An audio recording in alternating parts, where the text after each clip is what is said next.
Well, hello, my friend, and thank you for joining me once again as we continue our journey in discovering more and more about the Lord every day. Well, we've been talking about God as our stronger ox, as our abiding marinade, and with metaphors like that, and word pictures, it does give us a glimpse of the character of God. Today, I want to get a little bit more theological. Let's talk about the Lord being our articulate Creator. And let me give credit where credit is due. I've been rereading one of my favorite books of all time, a classic work by A.W. Tozer. It's called The Pursuit of God. And if you want a great read, get a hold of it. Take a journey through it, because he is one of those that emphasizes that the Bible is a means to an end. The end is the Lord himself. And there's nothing better we can do in this Corona era than to point people up to the Lord himself every day.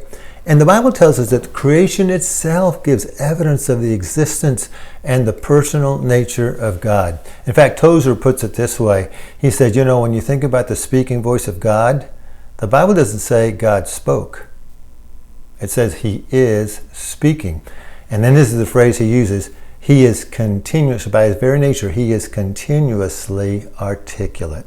Don't you just love that? I just love that. And that's why I always talk about how the Lord is whispering all the time, and it's a matter of us tuning into that. Here's what it says in Romans chapter 1, verse 20, for example.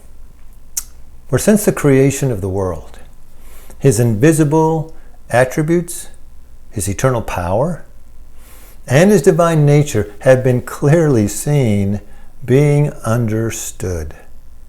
He reveals himself through his creation. The creation demands a creator. The design demands a designer. It draws you to get to know that designer and that creator, who happens to be very articulate, my friend.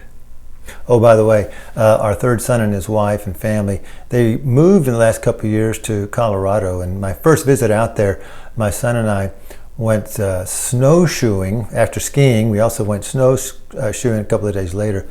I love being with my son and sharing heart to heart, and it was particularly great being out in the mountains, the snow, the pine trees, the gentle breeze, the whispers of God. God reveals himself in so many ways, through nature, through counsel, through prayer, all confirmed by special revelation, which is the Bible, as opposed to general revelation, which is what we just read about in Romans 1.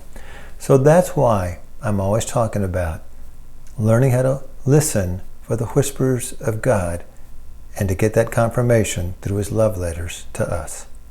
So, until next time, continue to cultivate the art and the heart of listening for the whispers of God.